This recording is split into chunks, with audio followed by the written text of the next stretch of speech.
que no nos pasan cosas, sino que pasan cosas. Suceden cosas, pero no nos pasan a nosotros. Suceden, son parte de la vida.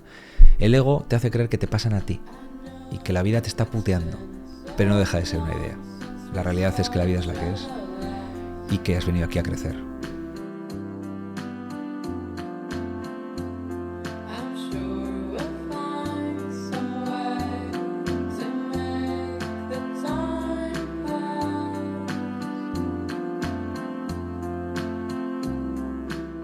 Soy Xavi Sánchez y este es un espacio dedicado a observar, tomar conciencia de cómo vivimos y ver si existe otra forma, otra manera.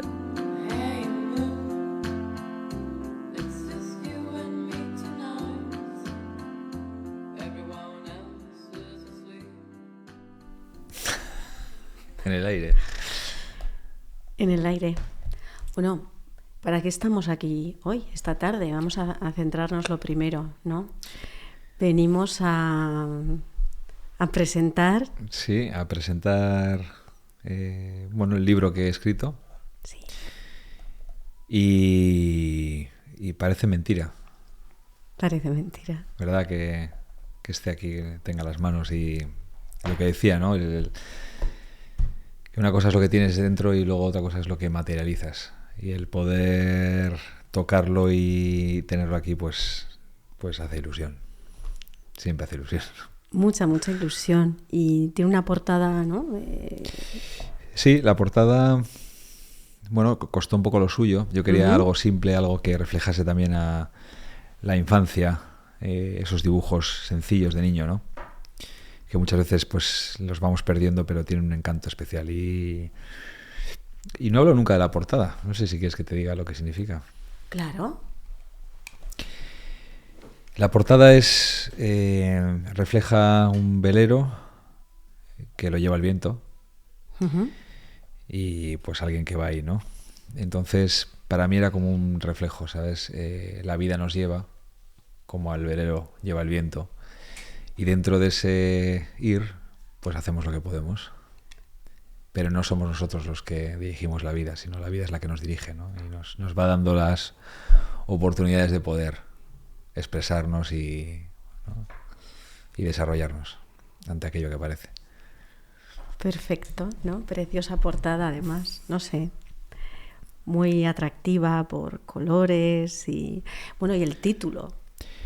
El título siempre, fíjate que el título lo tenía como súper claro, ¿eh? Era, sí, dejar ser. Dejar ser. Dejar ser. Luego otra forma de vivir, pues es el añadido, un poquito el toque, ¿no? Que le hemos dado. Pero era dejar ser, sí, dejar ser. Tú sueles trabajar con la palabra hablada, ¿no? En tus clases. ¿Y cómo es ese salto de empezar a escribir? ¿Cómo das ese salto a la escritura? Bueno, tú me impulsaste, ¿no? a escribir y sí, de repente empecé como a sentir que aquellas cosas que me venían a la cabeza, el poder expresarlas. De hecho, Luis Tejerina, que es el que ha escrito el prólogo, siempre me decía que muchas veces pasan cosas por la mente y se van si no las escribes, ¿sabes? Igual no vuelven a aparecer de la misma manera. Y entonces dije, joder, incluso él me decía, llévate siempre contigo una agenda o un bloc de notas para que cuando estés por ahí de repente te aparezca algo puedas, sabes, escribirlo y ponerlo, y ha sido un poco así. Entonces pues he ido escribiendo cosas y de repente sentía, como siempre he tenido desde niño, reflexiones internas profundas y decía, joder, lo tengo que escribir, y de repente salía y lo hacía. Y así he ido poco a poco desarrollando eso, esa habilidad o yo qué sé. Pero el hecho de plasmar lo que hay dentro en papel. Empezaste a escribir, ¿no? Tomando notas, como de vez en cuando te surgía algo que pasaba, como te decía Luis, por tu cabeza y empezabas a tomar notas. Sí, muchas veces, no sé si tristemente, cuando sufres, ¿sabes? En esos momentos de sufrimiento o también de dolor, pues de repente es como que aparecen momentos en los que tienes la necesidad de expresar, ¿no? Y también aparece una mayor sensibilidad y profundidad con la esencia, ¿no? ¿Sabes? Es como que en mi caso, cuando lo he pasado mal, aflora una mayor amplitud y una mayor presencia en aquello que está sucediendo y me lleva a escribir, me lleva a profundizar más en ello. Es cierto que lo que he tratado es que siempre que escribía no fuese de manera obligada. O sea, hay veces que es curioso porque es como que tienes en la mente el escribir un libro, ¿no? Se da la oportunidad, tienes que escribir. Y entonces hay veces que es como que te tienes como que forzar a escribir porque hay que hacer contenido. Pero yo he tratado en todo este proceso de no forzarme, o sea, de siempre seguir la marea un poco de lo que internamente siento. Entonces, no forzarme, porque cuando te fuerzas, lo que sale no es auténtico. Está claro. Tiene ese carácter, ¿sabes?, de forzado, entonces como rígido. Y no quería que fuese así. Entonces, pues me venían momentos, muchas veces a las noches, otras veces a la mañana con la cabeza más despejada de repente y decía, venga, voy a escribir sobre esto. Bueno, y también te preocupaste por escribir mejor o por mejorar tu escritura, ¿no? Pues yendo a un taller, ¿no? A un taller de ingobernables, sí. Como tú, un poco ingobernable también. Buen nombre además. Y, ¿verdad? Y ahí tuviste también la inquietud de mejorar tu forma de escribir, ¿no? Tu forma de expresarte a través de la escritura. Sí, me gusta aprender de las personas. Aquello que me motiva me gusta como llevarlo luego a la práctica, ¿sabes? Aquello que veo que me puede ayudar y, por ejemplo, pues en el taller me quedé con una cosa que no sé si lo dijiste tú o era un hábito.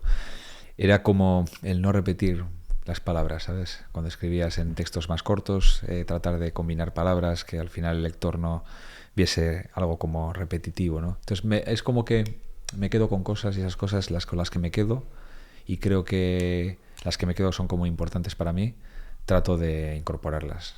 Entonces el taller ha sido también, ha sido clave para ir cogiendo un poco de directrices y luego poder aplicarlas. Pues me alegra oír eso, claro. Por la parte que nos toca, ¿no? Sí. ¿Cuáles dirías que son los temas centrales de este libro, de Dejar Ser?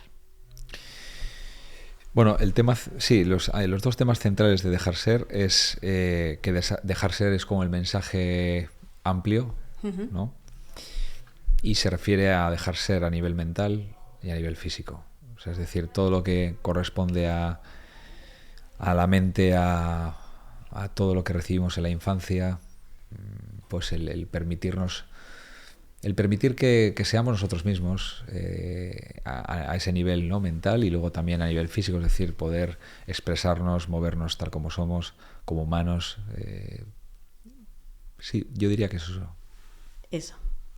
Y el libro está dedicado a tu madre. Sí. ¿Qué papel ha tenido ella en tu camino personal y en esta obra, tal vez? Pues un papel muy importante porque, mira, el texto que escribo sobre mi madre, que es cierto que me ha escrito bastante gente diciendo que es como muy bonito y para mí la verdad que fue un momento muy especial y definitivo porque yo ya arrastraba, o sea, entre que sacaba malas notas, después del colegio pues no fui a la universidad, entonces empecé con un grado medio de informática que también me gustaba en aquel momento, pero yo veía que no era lo mío, ¿sabes? Terminé el primer año, estaba como confuso, esos momentos en los que no sabes qué hacer. Y por eso reflejo un poco lo que mi madre me dijo en cuanto a haz aquello que te gusta, ¿sabes? Y ella se fijó en la infancia. Se fijó cuando me veía correr, me veía hacer ejercicio y era muy activo desde niño. Entonces, pues tuvo la valentía. Claro que sí. Tuvo la valentía, porque no siempre se tiene, ¿sabes? No. Para decirlo, venga. También es cierto que mi madre, fíjate ahora que dices, confía mucho en mí, en mis capacidades. Es una pasada. podría decir que es de las personas que más confía, o sea, confía ciegamente. De hecho, cuando he ido a dar alguna charla y ha venido, siempre me decía, es que te veo como como seguro, ¿sabes? De lo que estás diciendo. O sea, como que crees tanto lo que dices que no noto pues que no vas a saber qué decir o que te vas a sentir apurado, ¿no sabes? Entonces, en ese sentido, yo creo que ella como que sintió que era lo que tenía que hacer. Tenía que enfocarme en aquello que siempre me había visto hacer desde niño, ¿sabes? Ujú. Y por eso lo pongo, porque me dejó ser, ¿no? Claro, pero eso es muy importante. Ah. Es fundamental, ¿no? En la vida, sobre todo de un niño, en ese momento, que tu madre, que es una figura fundamental, confíe en ti de esa forma, ¿no? En la que tú nos describes a tu madre. En el libro afirmas que las personas estimulan el amor que somos, que ese amor está dentro de nosotros, ¿no? ¿Cómo podemos entender esto en un mundo que constantemente nos empuja a buscar fuera? Ah, muy buena pregunta. Bueno, la mirada hacia afuera viene porque, o sea, aparece porque precisamente al no permitirnos ser, desde muy pequeños, tener que cumplir con unos ideales externos, pues claro, y no poder ser nosotros mismos, es decir, no poder expresar el potencial que somos en plenitud, pues miramos fuera para tratar de llegar a un ideal, acercarnos a algo que se asemeje a aquello que externamente nos está exigiendo nuestra familia, el colegio, el trabajo, la sociedad en general. No, tampoco es algo en concreto, es un cúmulo, ¿no? Entonces la mirada ya va afuera, porque es, claro, el niño, ¿no? Todos nos decimos de alguna manera, si yo no puedo ser yo mismo por como soy, porque no me valoran tal como soy en plenitud, ¿no? En mi totalidad, pues tendré que mirar a algún lugar para acercarme a algo que sí pueda serlo, ¿no?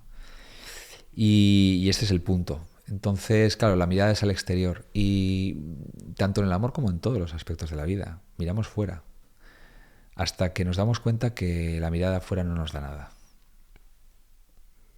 La sociedad no nos da aquello que promete, ¿sabes? Aquí viene el punto de inflexión en las personas, en todos. Y entonces, pues de repente te empiezas a preguntar, entonces, ¿qué sentido tiene lo que hago, no? Ahí es un punto en el que, bueno, puedes llegar, o quizás no te toque llegar a ese punto, cada uno vive lo que vive, ¿no? Pero en mi caso, pues lo fui viviendo desde muy pequeño, y eso me hizo empezar a cuestionarme las cosas. Al mirar hacia adentro te das cuenta que, y sobre todo en mi caso ha sido desde el acto meditativo, es decir, el aprender a estar en quietud, en calma, el poder cerrar los ojos durante media hora, una hora, no moverme y sentirme, ¿sabes? Cuando cierras los ojos, cuando meditas, pierdes la noción de las formas, y eso te hace profundizar e interiorizarte. Y empiezas a percibir aquello que hay en ti, que es energía, ¿sabes? Aquello que eres. Uh-huh. Y puedes presenciar cómo estás lleno de amor, cómo estás lleno de afecto, de fuerza, de luminosidad para poder ver las cosas. Es algo que empiezas a sentir, ¿no? Que no tiene forma, que no es una idea, es algo que tú sientes, que percibes en el interior. Y te das cuenta que, por las circunstancias que vives, que las personas que te rodean, las circunstancias que aparecen, estimulan aquello que hay dentro. Porque lo vives en ti. Es como, ¿no? Es cuando nos enamoramos de alguien, ¿sabes? Uh-huh. ¿Dónde estás sintiendo el amor? Lo sientes en ti. Uh-huh. Y la persona que está delante lo estimula. Entonces, por cómo hemos sido educados, nos agarramos a lo de fuera y creemos que es la persona. Y por eso luego cuando rompemos con alguien, cuando las cosas no van como, o no se alargan, claro, empieza la crisis porque te has agarrado a lo de fuera. Creías que el amor estaba fuera. Y ese amor se ha ido. Y te quedas solo, te quedas sola, abandonada. Te apegas a lo de fuera, ¿no? Por cómo has sido educado. Uh-huh. Lo he repetido tanto desde niño que al final te agarras a las cosas. Pero ahí está el trabajo en darte cuenta que, joder, ¿dónde estás viviendo aquello que vives, ¿no? Lo vives en ti. Y entonces, pues, la mirada pasa de ser hacia el exterior al interior. Al interior. Hablas también del ego. A ver, que el ego, es verdad, hablas bastante del ego en el libro, que nos permite reconocernos como individuos únicos y define nuestra propia identidad. O sea, es esencial ese ego para nuestra autoestima. Pero, ¿qué ocurre cuando ese ego se distorsiona? Sí. A ver, vamos a ver. El ego ha sido y es uno de los principales enfoques en mi trabajo a nivel personal, es decir, mi propia experiencia y luego con la gente que me rodea, ¿no? El ego es la identidad que creamos material. Es decir, no es nuestra auténtica identidad, es una identidad que creamos para poder sobrevivir en un mundo que no acepta tal como somos. Entonces, de alguna manera, tenemos que crear una identidad que se sostenga en todo aquello externo que hemos recibido. O sea, es decir, el nombre, ¿no? Nos identificamos con el nombre, con los apellidos, con el trabajo, con la familia, con el cuerpo, con la forma, con todo, ¿no? Y ahí construimos una identidad totalmente efímera, porque el cuerpo cambia, el nombre puede ser uno, puede ser otro, el trabajo cambia, el dinero va y viene, o sea, las parejas, todo, nos agarramos, ¿no? Entonces, lo que sucede aquí con el ego es que nos identificamos con él, creemos que somos eso y nos alejamos de nuestra real identidad. Y nuestra real identidad no tiene nada que ver con una idea o con el exterior, sino con aquello que somos. La identidad va mucho más allá de las ideas. Y por eso la mirada hacia adentro, sin ideas, sin juicios, nos hace conectar con lo que realmente somos. Entonces yo cuando me refiero a mi identidad, no me estoy refiriendo a Xavi, ni a el profesor, ni a esta persona que vive en Bilbao, sino a aquello que siento y percibo mucho más allá de las ideas que tengo de mí mismo o he adquirido por la educación que he recibido. Durante el tiempo. Y ese dejar ser, ¿no? Sí. Bueno, yo creo que ya has explicado un poco qué significa. Sí. Pero, ¿qué herramientas propones, qué herramientas prácticas propones tú para lograr llegar a ser? A la esencia. Sí. Para poder ser tú mismo, tienes que ir dándote cuenta de todo aquello que llevas encima a lo largo de los años, que te dijeron, que te transmitieron y que no tiene que ver contigo realmente. Entonces, bueno, lo tienes que ir descubriendo. En este caso, yo me observo mucho y es lo que recomiendo también en el libro. Yo creo que al final transmito la observación sin juicio en todo lo que hacemos, ¿no? Mirar a la infancia con mucha atención cuando somos pequeños, ¿sabes? Yo, por ejemplo, tengo vídeos, tengo también muchos recuerdos, cómo era, ¿no? Antes de los 6 años, qué me gustaba hacer, ¿sabes? Entonces, volviendo a la mirada al niño, a la niña, de pequeño, a esa frescura, verte vídeos de repente o fotos, espontaneidad, juego, qué te gustaba, ¿no? Ahí es donde puedes recordar a través de la memoria y sobre todo no solo a través de la memoria de un recuerdo, sino cómo te sentías, ¿sabes? Porque al final la memoria, o sea, el recuerdo es lo más superfluo de la mente. Recuerdo que me gustaba jugar a fútbol, ¿no? Pero realmente es cómo te sentías cuando jugabas a fútbol, cómo te sentías, en mi caso, que me encantaba bailar, o pintar, o esto, lo otro, o escuchar bailar, música. Eso no lo sabía yo. Sí, bueno. sí. Lo que pasa es que me he ido poniendo rígido con el tiempo, pero es eso, es la mirada a la infancia nos hace recordar aquello que éramos y cómo todo lo que nos dijeron se fue interponiendo y haciendo de filtro para no poder seguir con ese brillo, con esas ganas de vivir, ¿sabes? Dices, de hecho, es que es una frase que precisamente me apunté porque me gustó mucho. Los niños tienen en sus ojos, en su forma de mirar, las respuestas a nuestro desorden de vida como adultos, ¿no? Me parece una frase preciosa y me recordaba a un experimento sociológico y lo que venías diciendo también, a un experimento sociológico que se hizo pues reuniendo a adultos y a niños. Y a cada individuo se le hacía la misma pregunta: ¿qué cambiarías de tu cuerpo? Los adultos pues decían la frente, las orejas, el culo. Los niños, eran niños pequeños, la primera reacción era ¿qué me estás preguntando, ¿no?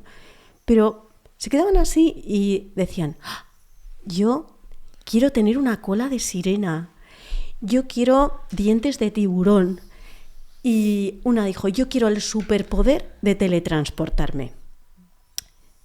¿Qué superpoder querrías tener tú? Es que, claro, o sea, al final es muy interesante lo que dices, porque te lo cuestionas, porque el niño no tiene una idea de que le falta algo. Mira, no sabes qué cara de que me está preguntando. Claro, entonces al final es eso, o sea, naces y ya lo eres todo, eres completo, no te falta nada. Lo que pasa es que nos hacen creer que nos faltan cosas, que tenemos que ser algo para completarnos. Ese es el problema. Entonces, en mi caso, o sea, a día de hoy es cierto que todo lo que tiene que ver con los ideales lo trabajo muchísimo en ir quitándolo para no, o sea, quiero decir, para darme cuenta que ya lo soy todo ahora, que no necesito. No necesitas superpoderes. Que no necesito ni superpoderes, ni convertirme en nada, porque el trabajo está en aceptarme y volver, o sea, en esa aceptación en tal como soy. ¿Sabes? Te entiendo. Hablabas también del juego, de la importancia de jugar, Sí. ¿no? Sin un objetivo. Sí. Y en el libro también hablas de tu experiencia con el surf, que a mí me impactó, porque, pues no sé, yo siempre te he visto como un surfista encantado, ¿no? Con ello. Y dices que en algún momento dejas de jugar cuando estás surfeando y empiezas a pensar que la ola es tuya. Tú mismo lo expresas así, ¿no? En el libro. Me gustó esa expresión también. Y es más, dices: me siento como nos adueñamos hasta del océano, ¿no? Es que es increíble la locura en la que vivimos. ¿Dejaste el surf por el skate y has vuelto al surf? Sí, es que es una locura, es la que hablábamos, es el ego, la identificación. Entonces, de hecho es una metáfora muy bonita y es darte cuenta que el mar y las olas, ¿no? O sea, las olas son olas, pero nacen y desembocan en el mar, en el mismo fondo, ¿sabes? Y lo que nos pasa es lo que hacemos con las olas es lo que nos pasa a nosotros. Es, de repente creemos que somos como una ola en concreto, cuando la ola pues nace, se extiende y desaparece en el mismo fondo en el que nace, ¿no? Que es lo que nos pasa a todos en este camino de la existencia. Entonces, ¿qué pasa? Que reflejamos ese egocentrismo en el mar y nos adueñamos de las olas. Y eso en el fondo nos deja, o sea, en mi caso ha sido, claro, o sea, yo he llegado a un momento en el que ya no estaba disfrutando, no estaba jugando. Me estaba exigiendo tanto, me juzgaba tanto, que tuve que dejarlo porque me metí al agua por meterme.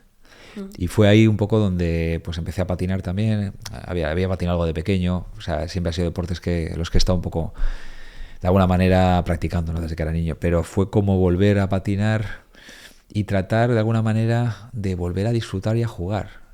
Y fue un lugar en el que encontré una familia, la verdad, la gente era como súper, y es súper amable, me acogió muchísimo, pasé momentos muy divertidos, pero bueno, luego volví otra vez a surfear, que es lo que estoy haciendo ahora, hace tiempo que no patino, pero volví a surfear porque dije, o sea, si me acerco otra vez al surf, va a ser de esta manera, o sea, va a ser para disfrutar. Y a día de hoy, si no me apetece y no voy a disfrutar, no voy. Y me respeto. Es que no lo voy a hacer. ¿Y qué papel tiene el miedo en todo ese proceso de alejarnos de quienes somos? Pues cuando te vas alejando de quién eres, aparece la soledad. Porque es precisamente el alejarte de la esencia lo que te lleva a esa individualidad falsa, ¿no? De creerte alguien, cuando realmente, fíjate qué absurdo, ¿eh? Creernos alguien en concreto, como, o sea, para que se entienda mejor, es como que nos creemos un ente no dependiente de lo que le rodea. O sea, para poder vivir este instante, fíjate, ¿eh? Para poder estar aquí, tiene que haber aire, ¿verdad? El corazón tiene que latir, todo tiene que suceder, claro. Tiene todo, o sea, y nos creemos que somos como algo individual que funciona por sí solo y que no depende del resto. Yo me acuerdo cuando empecé terapia, la primera sesión, con mi psicóloga, que también la menciono en el libro, me dijo, cuando te sientas solo, vete a un parque o vete a la naturaleza, mira los árboles, toca las ramas, date cuenta que todo está vivo, que no estás solo, que es solo una idea, pero solo no estás, porque todo está funcionando a la perfección, con una inteligencia bestial para que puedas estar experimentando ese instante.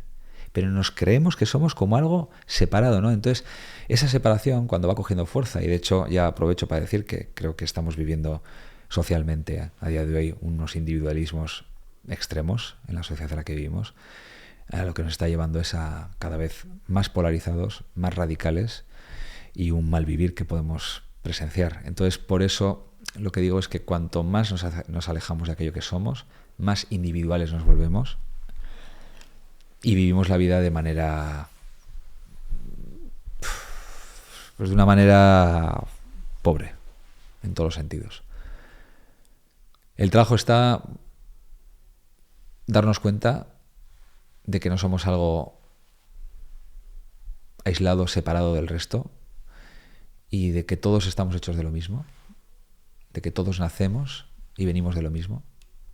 Mi padre, cuando habla del universo, ¿no? Cuando da las charlas sobre el Big Bang y todo esto, siempre dice que somos polvo de estrellas, que venimos del mismo lugar y estamos hechos de lo mismo. Y creo que es algo importante recordarse, ¿sabes?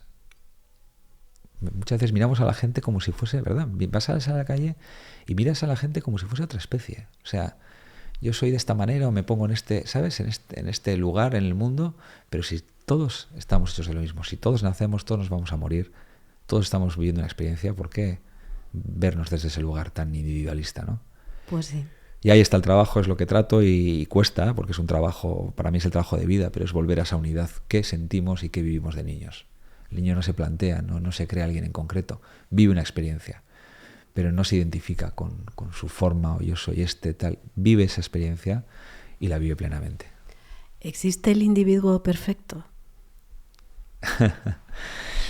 Es que perfecto es una palabra también que tiene su tema, ¿no? Para mí, perfecto que pueda asemejarse a completo, ¿no? O sea, perfecto, completo. Todos somos completos. Y dentro de las habilidades que tenemos, porque todos tenemos las mismas habilidades como humanos, hay habilidades que están más actualizadas, más desarrolladas, y hay otras que menos. ¿El trabajo cuál es? Joder, pues ir desarrollando las habilidades que tenemos. Y eso nos va a hacer sentirnos pues más plenos, pero perfectos, o te das cuenta de que ya lo eres, o de que la palabra no tiene mucho sentido, ¿sabes? Está claro. Yo creo que la conclusión es que somos imperfectos. No hay nadie perfecto, ¿no? Es que es como un ideal. Ni ¿no? falta que Llegaron, hace, supongo. eso es. Ni falta que hace. Un niño, claro, es que piénsalo, o sea, tú tienes una hija además, ¿no? Tú tienes un crío y cuando le ves en esos primeros años, 2, 3 años, ¿es perfecto o no es perfecto? ¿Sabes? Es que empiezas a querer que sea perfecto de alguna manera cuando empiezas a comparar con el exterior. Pero si tú no comparas al niño, si ya lo es todo. Sí, en ese concepto insistes en el libro, ¿no? Claro, es que ya lo es todo. Ya lo es todo. ¿Y qué nos pasa a todos? Porque no solo a los padres, sino en las relaciones con nuestros propios padres. Queremos que la gente sea como nosotros queremos que sea. Es que es una locura. O sea, quieres que tu hijo sea de una manera. Y ahí está el tema. O sea, que, a ver, estás aquí, le acompañas, sirves de guía, aprendes de él aprende de ti, todo, ¿no? Es un conjunto. Pero déjale ser. Respeta su individualidad. O sea, Si de hecho, ese de hecho, el no dejar ser es lo que nos lleva a vivir como vivimos, de una manera rabiosa, violentada, porque todo viene de eso. O sea, cuando yo veo a un adulto y veo a un adulto pues que está, ¿no? Que está, pues, yo qué sé, con rabia, enfadado, que pega, joder, ¿qué niño ha sido? ¿Qué ha vivido? ¿Qué ha recibido? ¿Cómo ha crecido? ¿Cómo ha sentido las cosas que ha vivido? ¿Sabes? Ahí está todo. Entonces, bueno, ese es el... Claro, pero ese dejar ser, ¿no? No habla solo, tú te centras quizás, y porque es el origen de todo, en la infancia, ¿no? En dejar ser en la infancia. Pero incluso, pues también entre adultos, lo que acabas de decir, podemos dejarnos ser, ¿no? En la pareja, con nuestros padres, dejar ser a los adultos. Es que no fíjate solo qué a los difícil niños, es, ¿no? o sea, fíjate cómo tratamos de modificar a la pareja. Es un clásico, sí. Ahí está el ideal. Quiero que mi pareja sea de esta manera. Al principio, cuando empiezas a quedar, todo es, ¿verdad? Es No te gusta. una maravilla, pero también porque hay una entrega.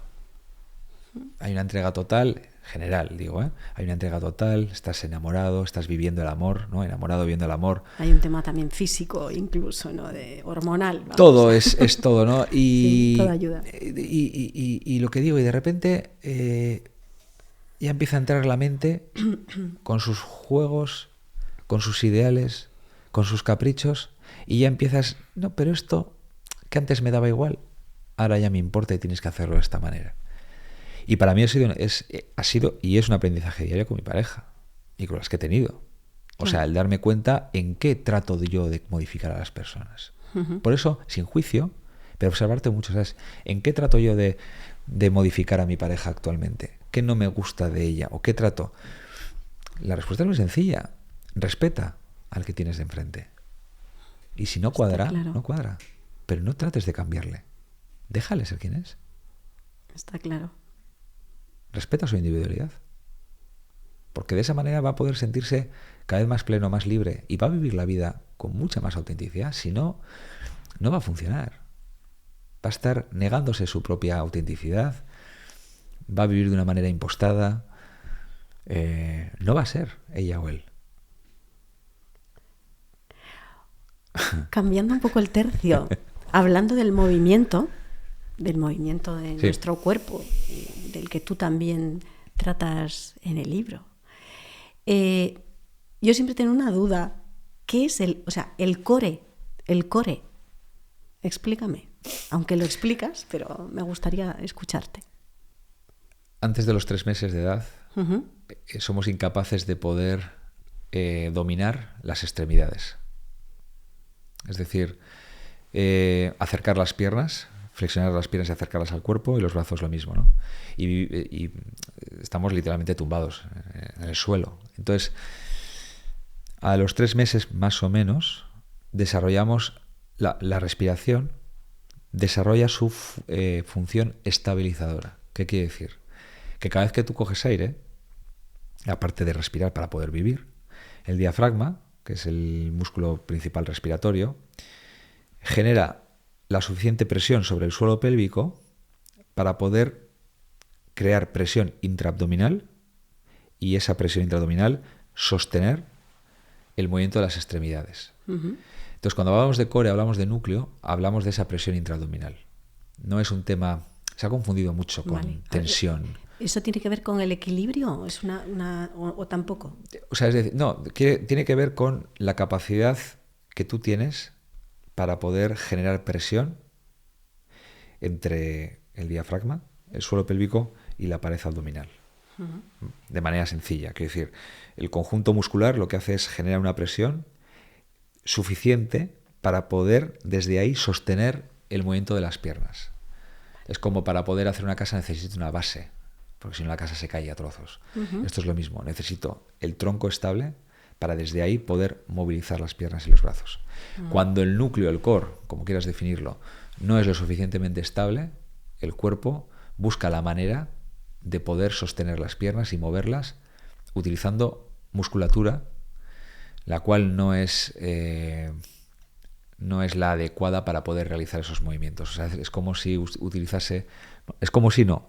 musculatura auxiliar para poder hacer frente a aquella demanda física que está necesitando realizar. Y eso se llama, que es lo mismo que compensar, lo que nos pasa a todos. ¿Se ha entendido un poco? Se ha entendido. Sí. Se ha entendido, sí. Y hablas de la verdadera respiración. Verdadera respiración. ¿En qué consiste? ¿Cómo suena eso? Claro, verdadera. Claro. ¿Y por qué es tan importante? Pues mira, porque la respiración verdadera o natural es que tú utilizas a lo largo del día la nariz para respirar y la boca para comer y beber. ¿Qué nos pasa? Que esto no suele suceder y utilizamos la nariz y la boca o solo la boca. En la gran mayoría de los casos esto sucede porque vivimos proyectados o a futuro o a pasado. Entonces, al no vivir presentes, estamos constantemente adheridos a una proyección, la cual, dependiendo pues lo que estemos pensando, pues influirá en nuestra manera de respirar. Si yo estoy atemorizado por lo que me puede pasar mañana, aunque no haya sucedido, yo lo estoy viviendo tal como es. Y eso hace que la respiración constantemente se vea afectada en base a lo que estoy viviendo mentalmente. Puedo estar aquí tranquilamente, ¿no? Aquí no pasa nada, no hay nada que me tenga que preocupar, pero puedo estar pensando en algo que me preocupa. Y ese algo fomenta que la respiración se altere, porque algo va a pasar, algo está pasando, algo pasó. Todo eso que hace que la respiración pase de fluir de una manera natural a despatronizarse y ponerse en modo de alarma. Algo pasa. Se acorta la respiración, respiramos más por la boca, es nuestra manera de defendernos. Claro, estamos diseñados para que eso suceda de vez en cuando. Pero no constantemente. No. Ese es el problema. Entonces, el constante hace que el cerebro entienda que ese es el nuevo camino de funcionamiento. ¿Por qué es constante? Porque nuestra vida, al ser proyectiva, nos lleva constantemente a vivir en tensión. Pero todo eso viene de la educación que recibimos. Tú no eres tú, no puedes ser tú mismo, tienes que ser alguien. El ser alguien, ¿a qué te lleva? A proyectarte a llegar a un ideal. El que te hayas marcado. Tengo que ser de esta manera. Y luchas a lo largo de tu vida para llegar a ese lugar. Y esa lucha genera una ansiedad de cojones, así de sencillo. Y esa ansiedad de cojones lo que te hace es malvivir, desestructurar la respiración, hacer que se acorte, lo que decía, ¿no? Entonces, por eso el trabajo está en acercarnos cada vez más a la esencia, en ir dándonos cuenta que ya lo somos todo, y eso a su vez va a fomentar que no tengamos que proyectarnos en nada y no tener que ser nada, porque ya lo somos. Entonces la respiración natural, verdadera, es aquella que nos permite respirar de manera armónica, de manera relajada, cuando no pasa nada. Y cuando pasa algo, o algo está sucediendo de manera real, no es ficticio, cambia, se pone en manera de alarma para poder reaccionar a aquello que sucede, pero que está sucediendo, no algo que está en la mente y no es real. Insistes también mucho en eso, en el libro, ¿no? En la importancia de vivir el presente. Pero yo te voy a proponer un juego, ¿no? Pues quiero decir, estamos en una época en la que prácticamente dentro de nada ya vemos robots que hacen la comida, ponen la lavadora, nos friegan los platos. En el libro dices, es ese futuro, que ya es casi un presente, la tecnología nos va a liberar de muchas tareas físicas, ¿no? Esa comodidad física puede convertirse en una bandera roja, como planteas en el libro, o puede ser una oportunidad para reconectar con nosotros mismos, con nuestro cuerpo, porque tendremos más tiempo, ¿no? Para, por ejemplo, pues para ejercitar nuestro cuerpo. Mientras la vida que hacemos se sostenga en el ego, vamos a sufrir toda la vida. Así de sencillo. Entonces es como decir, ¿el móvil es una herramienta interesante? Por supuesto que la es. por supuesto. Ahora, ¿por qué la usamos como la usamos? Porque vivimos totalmente de una manera egocéntrica. Entonces, si soltamos y trabajamos en soltar la identificación, si vivimos cada vez más en unidad, no en esa individualidad que estábamos hablando, ¿puede todo esto que estamos experimentando tener algún sentido positivo en nuestras vidas? Lo puede tener. Yo no digo que un robot no vaya a tener un impacto positivo en una persona. Puede que lo tenga. De hecho, al final lo que estamos viendo y lo que va a tender a pasar es que los robots van a suplantar aquellos trabajos en los cuales no hay alma. Aquellos trabajos que son mecánicos y que tú hablas con una persona, y no porque esa persona sea algo diferente a ti, sino porque, porque el trabajo que está desarrollando no le está permitiendo, quizás, o sí le permite, pero no lo hace, ¿no? El ser un humano, o sea, es decir, el poder expresarse, sentir que esa persona tiene sentimientos, que conectas con ella. Hay con muchas personas que en el día a día adoptan unos trabajos que es igual que hablar con un robot. Entonces, en ese tipo de trabajos, y ya lo estamos viendo, pues los robots y la tecnología va a suplantar. Creo que los trabajos o las actividades en los cuales todavía esté el alma por delante y a pesar de ser un trabajo o una labor profesional, joder, estés hablando con una persona, ¿sabes? Uh-huh. Que te escucha, que hay creatividad, que hay espontaneidad, que hay cariño, que puedes sentir eso, ¿no? Que con una máquina, ¿no? Pues esas labores sí las veo con un futuro, pero el resto...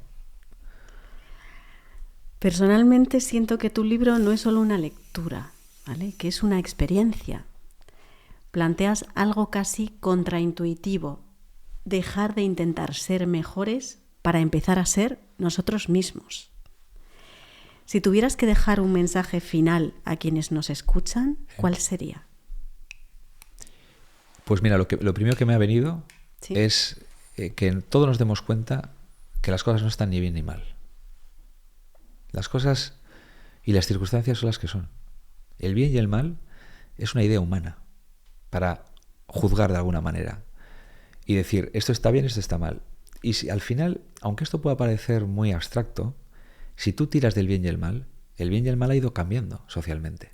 Porque lo que antes estaba mal o bien, ahora está bien o mal. O sea, entonces no te puedes agarrar a una idea humana. Tienes que darte cuenta que la vida es una escuela, que nacemos para crecer, para aprender de cada circunstancia que vivimos. Y que todo eso que estamos experimentando va mucho más allá de lo que pensamos sobre ello. Y que no está ni bien ni mal. ¿Por qué decimos que hace bueno? ¿Por qué decimos que hace malo? ¿Qué sentido tiene? Hoy llueve, hoy hace viento, hoy sale el sol. Pero no es ni bueno ni malo. Es lo que hay. Y cuanto más nos alejemos de esa idea y de esa dualidad, de dualizarlo todo, viviremos en mayor armonía.